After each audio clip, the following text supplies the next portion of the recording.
Então eles captam os odores de uma maneira completamente diferente de nós e realmente não entendemos isso.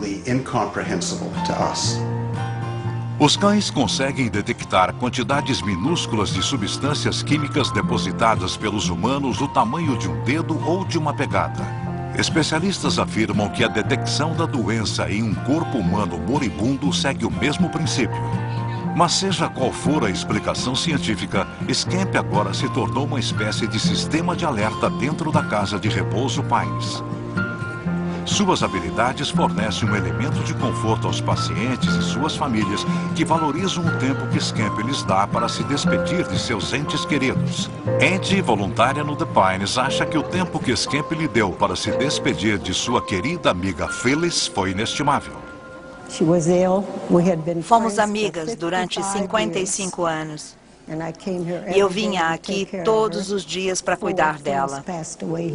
Antes de Phyllis falecer, Scamp ficava vindo até o quarto dela. No segundo dia, quando ela não estava mais respondendo, ele foi até o quarto. Ele sabia. Ele continuou vindo, colocou as patas em cima de mim e eu sabia que algo ia acontecer porque os cães são sensíveis. Ela não estava respondendo havia 2 dias e no terceiro dia ela faleceu. E quando voltei para cá, esse cachorro sabia que eu estava muito triste. A história de Scamp não é tão incomum assim. Há registros de outros cães que sentiram a morte ou uma doença. Então, parece que há mais verdade no mito do sexto sentido canino do que alguns possam pensar. Mas para algumas pessoas do The Pines, os poderes de Scamp são únicos e nenhuma ciência pode explicar o que esse pequeno Schnauzer fez nos últimos 6 anos. O Scamp geralmente fica com a pessoa até alguém da família vir, porque ele sabe que fez seu trabalho e que está na hora de ir embora. É bom saber que, se não há um membro da família presente, ele entrará ali e esperará até que alguém chegue e fique de vigília. Mas enquanto o Scamp aparentemente se comunica com o outro lado, um pesquisador em Budapeste está ocupado tentando descobrir como os cães se comunicam entre si e conosco. O latido de um cão é uma das suas características mais fundamentais. Entender como um cão late e o que ele está tentando dizer vem intrigando os pesquisadores há muito tempo.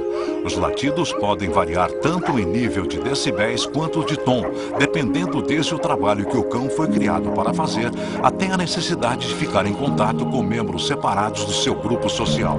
Enquanto uma conversa calma entre 2 pessoas pode registrar cerca de 60 decibéis, os latidos dos cães começam em 70 decibéis, e um fluxo de latidos pode ser pontuado com picos de até 130. Isso permite que os cães sejam ouvidos por outros cães em um bando. Ao contrário dos lobos, que só uivam em caso de alarme ou de uma ameaça, os cães latem por 5 razões: aviso, alarme, brincadeira, comando e necessidade. Uma pesquisa realizada pela Universidade de Budapeste revelou novos e fascinantes resultados que mostram a complexidade da comunicação entre os cães. Peter Pongratz passou os últimos 10 anos pesquisando como os cães falam uns com os outros e conosco. Seu estudo pioneiro vai nos ajudar a compreender exatamente o que um cão está tentando transmitir através de seu rosnado, latido ou choro. Há 6 ou 7 anos, não havia nenhum conhecimento sobre como os cães se comunicam e sobre a voz deles. Mas agora há. Ana é uma aluna de pesquisa e trabalha com Peter no departamento de etnologia. Hoje ela está trazendo seu bulldog para participar de algumas das experiências de Peter. Com ela estão Celeste e Chili, cães de uma raça tradicional húngara chamada Muddy. Peter acredita que os cães não só conseguem medir as reações quando confrontados uns com os outros, mas também conseguem julgar o humor e a situação em que outro cão está simplesmente ouvindo seu latido. Ele faz experimentos para testar a capacidade de um cão de diferenciar os mesmos cães latindo em diferentes contextos. Imagine a seguinte situação. Você está em casa com seu cão e na rua ou em algum outro lugar, outro cão começa a latir. Você vê que seu cão não faz nada, ele continua deitado. Da próxima vez, o mesmo cão começa a latir novamente. E dessa vez, seu cachorro pula e corre para o muro e olha para alguma coisa.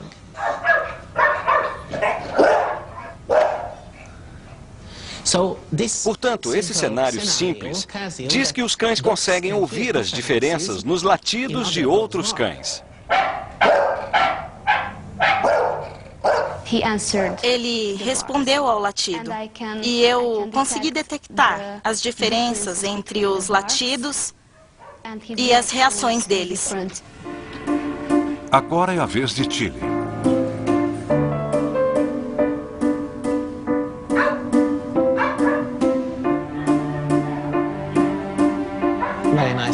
Foi uma reação muito boa. Este é o quarto latido e podemos observar que o cão se interessou mais.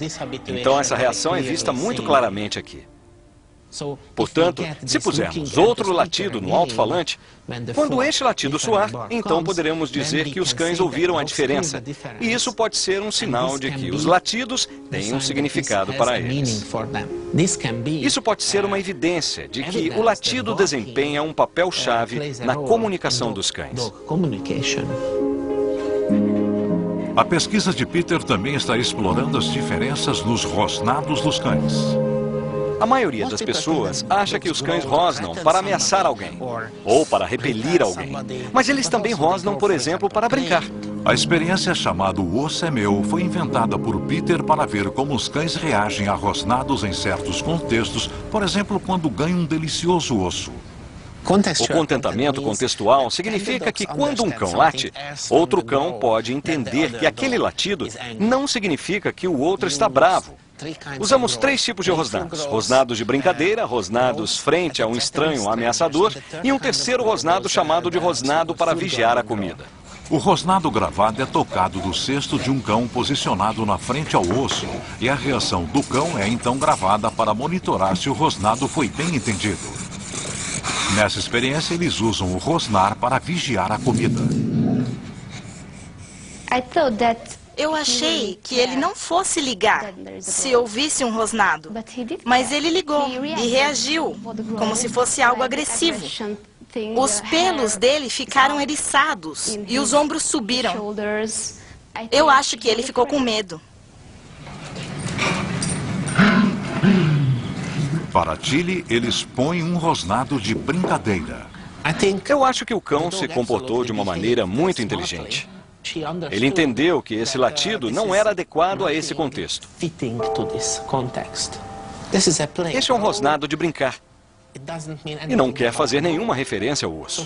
Então ele levou o osso embora e isso só reforça a teoria de que o cão entendeu o contexto.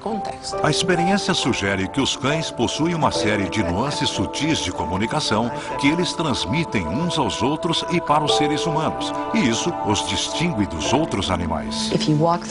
Se você andar por um canil de cães de salvamento, você vai ouvir latidos agudos diferentes dos latidos que se ouve quando alguém vem bater a porta de sua casa. Eles estão enviando mensagens diferentes. E se as pessoas fizessem um trabalho mais sonográfico com esses cães e começassem a mapear os padrões disso, acho que descobriríamos que eles têm mesmo uma espécie de linguagem vocal. Parece que só estamos começando a entender o significado por trás do latido de um cão. Os níveis em que os cães podem compreender e se comunicar uns com os outros são extremamente complexos, e se a investigação de Peter Pongratz chegou perto, ainda há muito a aprender. Nesse episódio investigamos algumas das habilidades mais misteriosas dos cães. Não há dúvidas de que eles aprenderam a nos entender muito melhor do que nós conseguimos entendê-los. No próximo episódio, vamos investigar como os cães usam sua incrível audição. Vamos conhecer Bingo, que salva regularmente a vida de Cole, um menino de 10 anos, quando ele para de respirar. Ele foi ficando azul na minha frente. Eu esqueci o nome das enfermeiras e comecei a gritar: olá, olá! Entenderemos como a audição de um cão realmente funciona quando conhecermos Shelan e Trevor. Os cães têm uma enorme capacidade de aprender tarefas. E vamos conhecer Amos, um cãozinho que deu à sua dona surda uma razão para viver. Este amor e alegria preenchem esse meu lado que estava muito vazio. Versão Marshmallow, São Paulo.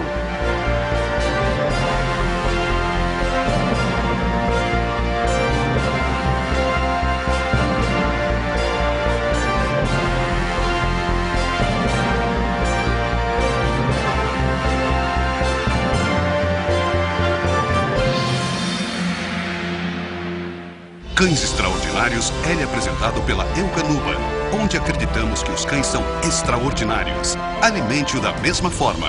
Eukanuba.